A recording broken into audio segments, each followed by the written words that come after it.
Hello everyone, कैसे हैं आप सब। Welcome back to my channel. I hope आप सब अच्छे होंगे और अपने एग्जाम्स की तैयारी अच्छे से कर रहे होंगे।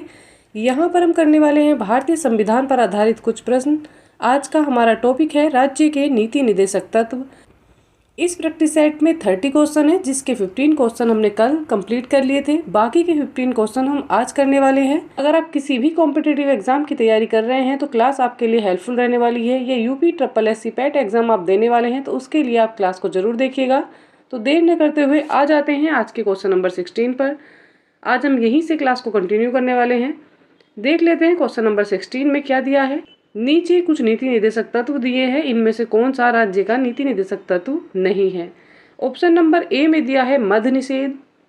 ऑप्शन नंबर बी में दिया है गो संरक्षण। ऑप्शन नंबर सी में यहाँ पर दिया है पर्यावरण संरक्षण। और डी में यहाँ पर दिया है 14 वर्ष तक की आयु के बच्चों को निःशुल्क शिक्षा। राइट आंसर है ऑप्शन नंबर डी हो जाएगा, 14 वर्ष की आयु तक के बच्चों को निःशुल्क शिक्षा। ये जो कथन यहाँ पर दिया है ये राज्य के नीति निदेशक तत्वों में शामिल नहीं है। ऑप्शन नंबर जो डी है ये करेक्ट हो जाएगा। चलिए देख लेते हैं क्वेश्चन नंबर 17। क्वेश्चन नंबर 17 में यहाँ पर दिया है बंधुआ मजदूर अधिनियम संसद ने पारित किया। तो ये अधिनियम संसद ने कब पारित किया ये बताना है। ऑप्शन नंबर ए में यहाँ पर दिया है 1971 में। ऑप्शन नंबर बी में दिया है 1976 में। ऑप्शन नंबर सी में दिया है 1979 में। और ऑप्शन नंबर डी में यहाँ पर दिया है 1981 में। यहाँ पर जो राइट आंसर है वो क्या हो जाएगा। ऑप्शन नंबर जो बी है ये करेक्ट हो जाएगा, 1976 में। बंधुआ मजदूर अधिनियम संसद ने 1976 में पारित किया। ऑप्शन नंबर जो बी है ये करेक्ट है। देखते हैं क्वेश्चन नंबर 18। क्वेश्चन नंबर 18 में यहाँ पर दिया है निम्न में से कौन सा राज्य का नीति निदेशक तत्व है। तो इनमें से कौन सा राज्य का नीति निदेशक तत्व है ये बताना है। ऑप्शन नंबर ए में दिया है समान नागरिक संहिता। बी में दिया है प्रेस की स्वतंत्रता। ऑप्शन नंबर सी में दिया है धर्म की स्वतंत्रता। और ऑप्शन नंबर डी में यहाँ पर दिया है विधि के समक्ष समानता। यहाँ पर जो राइट आंसर है ऑप्शन नंबर ए हो जाएगा। समान नागरिक संहिता जो है ये राज्य के नीति निदेशक तत्वों के अंतर्गत आता है। ऑप्शन नंबर जो ए है ये करेक्ट है। देख लेते हैं क्वेश्चन नंबर 19। क्वेश्चन नंबर 19 में यहाँ पर दिया है भारत के प्रत्येक व्यक्ति का कर्तव्य होगा प्राकृतिक पर्यावरण संरक्षण एवं सुधार। ये किस में शामिल है हमें ये बताना है। चलिए ऑप्शंस देखते हैं। ऑप्शन नंबर ए में यहाँ पर दिया है अनुच्छेद 21। बी में दिया है अनुच्छेद 48A। ऑप्शन नंबर सी में दिया है अनुच्छेद 51A। और ऑप्शन नंबर डी में दिया है अनुच्छेद 56। यहाँ पर राइट आंसर है ऑप्शन नंबर बी अनुच्छेद 48A। अनुच्छेद 48A में शामिल किया गया है कि भारतीय नागरिकों का कर्तव्य है कि वे पर्यावरण का संरक्षण करें और उनमें सुधार करें। ऑप्शन नंबर जो बी है ये करेक्ट है। देख लेते हैं नेक्स्ट क्वेश्चन। क्वेश्चन नंबर 20 में यहाँ पर दिया है संविधान के किस अनुच्छेद में भारतीय नागरिकों के मूल कर्तव्य शामिल हैं। तो भारतीय नागरिकों के मूल कर्तव्य किस अनुच्छेद में शामिल है। ऑप्शन नंबर ए में दिया है अनुच्छेद 50 क, अनुच्छेद 50 ख, अनुच्छेद 51 क, अनुच्छेद 51 ख। यहाँ पर जो राइट है वो ऑप्शन नंबर सी हो जाएगा। अनुच्छेद 51 क में भारतीय नागरिकों के मूल कर्तव्य जो है ये शामिल किए गए हैं। ऑप्शन नंबर जो सी है ये करेक्ट है। आ जाते हैं क्वेश्चन नंबर 21 पर। देख लेते हैं क्वेश्चन नंबर 21। भारतीय संविधान का कौन सा अनुच्छेद भारत की विदेश नीति से संबंधित है। तो कौन सा अनुच्छेद भारत की विदेश नीति से संबंधित है। ऑप्शन नंबर ए में दिया है अनुच्छेद 380, अनुच्छेद 312, अनुच्छेद 60। ऑप्शन नंबर डी में यहाँ पर दिया है अनुच्छेद 51। यहाँ पर जो राइट आंसर है वो ऑप्शन नंबर डी हो जाएगा। अनुच्छेद 51 जो है भारत की विदेश नीति से संबंधित है। ऑप्शन नंबर जो डी है ये करेक्ट है। देखते हैं क्वेश्चन नंबर 22। क्वेश्चन नंबर 22 में यहाँ पर दिया है भारतीय संविधान में नीचे दिए गए कर्तव्यों में से किसको मौलिक कर्तव्यों की श्रेणी में नहीं रखा गया है। तो किसको मौलिक कर्तव्यों की श्रेणी में नहीं रखा गया है। चलिए देख लेते हैं राइट आंसर यहाँ पर क्या है। ऑप्शन नंबर ए में दिया है देश की सुरक्षा। बी में दिया है आयकर भुगतान। ऑप्शन नंबर सी में दिया है संस्कृति की धरोहर की रक्षा करना। और ऑप्शन नंबर डी में यहाँ पर दिया है जन संपत्ति की रक्षा करना। यहाँ पर जो राइट आंसर है वो क्या है, ऑप्शन नंबर जो बी है ये करेक्ट हो जाएगा। आयकर भुगतान। भारतीय संविधान में दिए गए कर्तव्यों में आयकर भुगतान को मौलिक कर्तव्यों की श्रेणी में नहीं रखा गया है। ऑप्शन नंबर जो बी है ये करेक्ट हो जाएगा। देख लेते हैं क्वेश्चन नंबर 23। क्वेश्चन नंबर 23 में दिया है नीति आयोग। तो नीति आयोग क्या है ये बताना है। ऑप्शन नंबर ए में यहाँ पर दिया है संवैधानिक निकाय है, संसद द्वारा पारित कानून के अंतर्गत गठित है। ऑप्शन नंबर सी में दिया है कार्यकारी आदेश द्वारा गठित है। और ऑप्शन नंबर डी में यहाँ पर दिया है एक अध्यादेश द्वारा स्थापित है। यहाँ पर जो राइट आंसर है वो क्या है, ऑप्शन नंबर जो सी है ये करेक्ट हो जाएगा। नीति आयोग जो है कार्यकारी आदेश द्वारा गठित है। ऑप्शन नंबर सी यहाँ पर करेक्ट है। देख लेते हैं क्वेश्चन नंबर 24। क्वेश्चन नंबर 24 में यहाँ पर दिया है किस समिति की सिफारिशों को आधार मानकर भारतीय संविधान में मूल कर्तव्य जोड़े गए।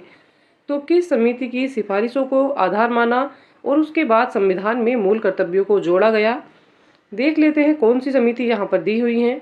ऑप्शन नंबर ए में दिया है सरकार स्वर्ण सिंह समिति, बी में दिया है अशोक मेहता समिति, ऑप्शन नंबर सी में यहाँ पर दिया है सादिक अली समिति और डी में दिया है हेगड़े समिति। यहाँ पर राइट आंसर हो जाएगा ऑप्शन नंबर ए, सरकार स्वर्ण सिंह समिति के सिफारिशों के आधार पर भारतीय संविधान में मूल कर्तव्यों को जोड़ा गया। ऑप्शन नंबर जो ए है ये करेक्ट हो जाएगा। आ जाते हैं क्वेश्चन नंबर 25 पर। क्वेश्चन नंबर 25 में दिया है राज्य नीति के निदेशक सिद्धांतों के संदर्भ में निम्नलिखित कथनों में से कौन सा कथन सत्य है। तो यहाँ पर दो कथन दिए हैं, इन्हें देख लेते हैं। इनमें से कौन सा कथन सत्य है बताना है। ऑप्शन नंबर ए में यहाँ पर दिया है भारतीय संविधान के अनुच्छेद 40 संगठित ग्राम पंचायत को डीपीएसपी में समाजवादी सिद्धांतों के रूप में वर्गीकृत किया गया है। तो ये कथन यहाँ पर सत्य नहीं है। ऑप्शन नंबर 2 देखते हैं, संविधान के अनुच्छेद 43 ए श्रमिकों की भागीदारी का आयोजन डीपीएसपी में गांधीवादी सिद्धांतों के रूप में वर्गीकृत किया गया है। ये कथन भी यहाँ पर असत्य है। नीचे दिए गए कूट का उपयोग करके हमें क्या करना है, सही आंसर हमें बताना है। तो यहाँ पर क्या कूट दिए हैं, यहाँ पर दिया हुआ है केवल एक सही है, केवल दो सही है, एक और दो दोनों सही है। और ऑप्शन नंबर डी यहाँ पर देख लेते हैं। यहाँ पर दिया है ना तो एक सही है और ना दो सही है। यहाँ पर जो राइट आंसर है वो हमारा हो जाएगा ऑप्शन नंबर डी, ना तो कथन एक सही है और ना ही कथन दो सही है। तो ऑप्शन नंबर जो डी है ये करेक्ट है। देख लेते हैं क्वेश्चन नंबर 26 में क्या कहा जा रहा है। क्वेश्चन नंबर 26 में है संविधान में मूल कर्तव्यों को जिसकी सिफारिशों पर सम्मिलित किया गया वह है। तो मूल कर्तव्य किसकी सिफारिश पर सम्मिलित किए गए। ए में दिया है स्वर्ण सिंह समिति, बी में दिया है प्रशासनिक सुधार आयोग, सी में दिया है संथानम समिति और डी में दिया है साहा आयोग। यहाँ पर जो राइट आंसर है वो ऑप्शन नंबर ए हो जाएगा, स्वर्ण सिंह समिति। इस क्वेश्चन को इस तरह से भी पूछ लिया जाता है, तो आप इसमें कंफ्यूज नहीं होंगे। यहाँ पर right answer option number A हो जाएगा। देख लेते हैं क्वेश्चन नंबर 27 में दिया है भारत के संविधान में वर्णित नीति निदेशक तत्वों का सुमेलित युग्म पहचानिए। तो यहाँ पर सुमेलित युग्म पहचानना है। ऑप्शन नंबर ए में दिया है ग्राम पंचायतों का संगठन अनुच्छेद 41 में है। तो अनुच्छेद 41 में ग्राम पंचायतों का संगठन का जिक्र नहीं है, ये गलत हो जाएगा।